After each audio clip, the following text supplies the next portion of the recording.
So we're all used to Sean Strickland saying some crazy outlandish things, but sprinkled in the middle of all that craziness is some of the most important topics of our times. Now you don't have to agree with Sean Strickland on everything. He gets things wrong. That's fair enough. We're all human. But this article that I'm going to go through here is one of the most important things that I think that he has spoken about in recent times, and that is the great replacement. He seems to be on the same page as Elon Musk because the both of them were tweeting about it this week. And I'm also going to tap into a little video that resurfaced this week on Dana White and some crazy statements that he made back in the day. We're not going to hold him to account for it, but we are going to talk about it because at the end of the day, as we've always said, people have to grow, people have to change their mind on certain topics, but we will cover that at the end of this video as well. So here we have an article from bjpen.com. Sean Strickland says that it's a damn shame to see the current state of America. I drive home and I see Mexican flags everywhere. Former UFC middleweight champion Sean Strickland is explaining why loving your country is one of the worst things for your mental health. Now before we read on there, that's a very important statement, and I think that most people that look at it, because if you look at the replies or the quote replies over on Twitter where he made this initial statement, crazy mentally ill people of course go after him because they think that it's a pejorative on Mexican people, and they don't really understand the context to what he said here in terms of loving your country is a detriment to your mental health. I speak about this all the time. I spoke about it on a stream last night where I said that I spend so much money on taxes because I'm a small business owner, and what am I getting in return for that? Well, I'm getting an influx of immigration that I don't want and that we don't need, but we don't have an opinion, we don't have a voice according to the despotic politicians that run our countries. There used to be a time in America, in Ireland, in the UK and most of the Western societies where we were promoted and actively told to love our heritage and to be patriotic and to be nationalistic and to actually love what your forefathers had done for you in terms of getting our infrastructures and our cities built up around us, creating opportunities for us to live in peace with our family. But there was a turning point, and it all comes in under the umbrella of social media, Marxist, communist ideology, and somewhere in the middle of all that, what once was an educational system that was put in place to, I guess, prepare children for the workplace and possibly teach them some ethics and some morals as well under the Christian values, got usurped by Marxist communism, and now they have turned the education system into a 15-year indoctrination propagandized camp for white people majoritively to hate themselves. If you're white, you're an oppressor. If you're black, you're the oppressed. That there's reparations incoming for something that happened 300 or 400 years ago. And that doesn't build strong societies. And in terms of Sean Strickland talking about the nuances of mental health in loving your country, of course you're going to be distressed when you're told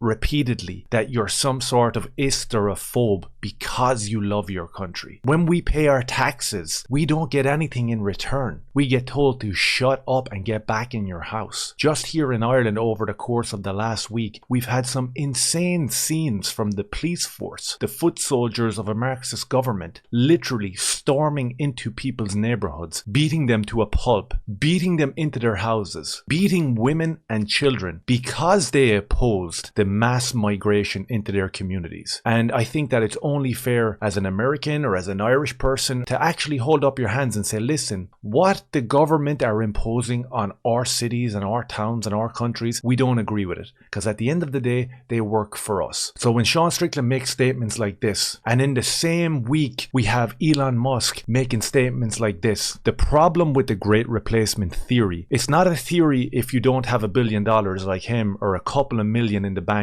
like UFC fighters that come out against this or celebrities that come out against this theory. If you're just a normal Joe Soap who goes to work and pays his taxes, you understand that this is not a theory. You understand that we have vastly become minorities in our own community, the communities that our grandfathers built. It's not funny, it's not a theory, and it's not something that can be flippantly thrown out on Twitter as a theory. And he does get destroyed in the comments by so many people. It fails to address the foundational issues of low birth rates. Record low birth rates are leading to population collapse in Europe and even faster population collapse in most of Asia. Immigration is low in Asia, so there's no replacement going on. The countries are simply shrinking away. And as I said, you can look at comments from Leather Apron Club, which is an awesome Twitter handle. Shrinking population is a problem to be sure, but as long as your country doesn't pursue the short-term solution of mass importation of foreigners in order to help the economy, in quotations, because that's the cope that we always get fed, it's a surmountable one. If Japan doesn't bend over to globalism, then in 50 years it'll still be Japan. If current trends continue in the US, then in the same amount of time, we will be Haiti. This is a very on-point reply to him, and it does play into what Sean Strickland is talking about in terms of your mental health. Elon Musk is a little bit off the mark in terms of record low birth rates, but again, what fuels that? It's a propagandized attack from like climate change, we have to reduce the number of kids that we're having, to inflation or the cost of living crisis. All these scare tactics are put upon us by our governments to stop us from reproducing, whilst opening the door and letting everybody roll in here for free. So when Sean Strickland says that, on the drive home I see Mexican flags everywhere, I don't even think English is a language on the West Coast anymore. You have a government actively looking to replace you as a voter. Damn shame to see it. He's 100% spot on, and it's an important tweet and nobody covered it, and she flew under the radar, and all it got was a bunch of mentally ill progressives coming in, re-quoting or reposting it, attacking him and calling him ists and phobes and all this type of stuff. But it's such an important and poignant note. One, he's talking about mental health, and two, he's talking about being replaced as a voter. That's what the Democratic Party do, and that's what the government of Ireland do. Of course they're importing people to buy votes. They're offering them off to the lowest common denominator. It's disgusting. Some guy responds to him, and I get the take in terms of move to Idaho, because it's a wide open land. There's some unbelievably beautiful farmland up there, and it is where you can go and homestead and get away from it. So I do understand the methodology behind moving into the country. Unfortunately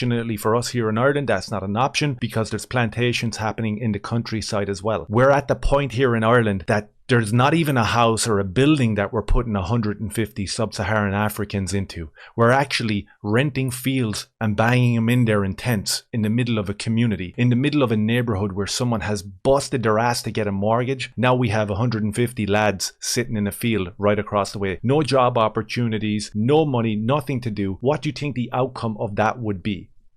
Anyhow, Sean Strickland responds to the Idaho comment and he says, you think Idaho is safe? It might be for now, but unless something is done, it's going to become another liberal trash can. Just wait, it'll happen one day. He's right, all the liberals that fled the blue states during the pandemic, they brought all their politics out to these red states that were a safe haven back then, and they will turn them states. So he is 100% right. Accompany that with 4 million illegal immigrants that have come over the border since January in the United States, and it is a very worrying time. He follows up this with his last tweet and he says, alright, I'm done bitching, but god damn it, it's a shame watching America die slowly. Good night. And I'm not going to read the comments because they're pointless, because what he is saying here is beyond true and important, and that's why I put my energy and my positivity behind Sean Strickland. Whatever other dumb shit that he says that you don't agree with, you have to take these as isolated events and promote them and project them, because more people need to hear the likes of a champion, and I do believe he's still the champion, because I don't believe that he lost that fight. I believe it was taken away from him because of opinions exactly like this. And the Dana White story that I wanted to bring up kind of plays into this, and I don't mean this as a massive negative pejorative towards Dana White. I think he does a lot of really good stuff in terms of freedom of speech, but this is there, it is on the internet, and it has to be pulled up. Last week this came about. There was numerous people posting it, as you can see here. Jake Shields spoke about it, Way of the World spoke about it. Let's have a little listen to see what Dana's talking about. Now, I do want to revisit something we talked about during the press conference. I brought up Kane's brown pride tattoo.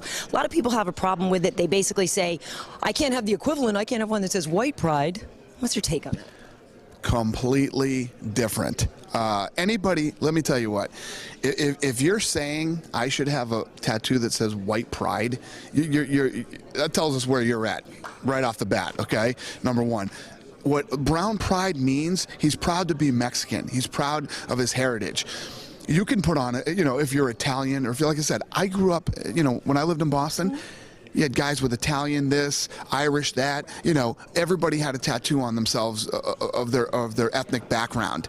There's absolutely nothing wrong with Cain Velasquez having a brown pride. You know, to even make that statement, you're probably some redneck hillbilly out in the middle of some country bumpkin somewhere, and we know where you're at and what you're thinking. There you have it. I thought it was important to bring up what Dana thought back then. These are the times that were apparently better in the UFC. Ariel Helwani talks about it all the time in terms of when there was repercussions for people talking out or saying what they believed. Nobody has a problem with Cain Velasquez having a brown pride tattoo. Why would you? But the stigma around the white pride tattoo, that makes you a redneck, and we know exactly what type of person you are. You're out in the sticks somewhere with no teeth playing a banjo on your porch, according to Dana White. These are the fans of the UFC. That exact stereotype pretty much consists of the people that are telling the truth now. And Dana wants to be part of that group. He stringently goes in on the fact that he's one of these free speech guys that when told by sponsorships what to say and what's appropriate, he tells them to get out of here, that he has no interest in it. Well, guess what? Back then, you had the chance to back your own people. You had a chance to be a proponent of free speech, and you took the easy way out. But I thought it was fair to bring this up because so many people would have a lot more respect if you had the same opinions back then as you do now. And if you had said during this interview, it's okay to have the brown pride one, it's okay to have the white pride one. Why wouldn't you? Why is it okay for one demographic to be proud of where they're from, but not the other one? And that has led us all the way to where we are now in terms of Sean Strickland being mentally distressed for loving his country. It's because it was purported and pushed forward by media for so long to hate yourself and hate what you are, only if you were white. It's disgusting. So I thought it was important to bring all that up. Strange, ranty, ravey video. If any of it made sense, do me a favor, hit like, subscribe and share. I appreciate you. Cheers.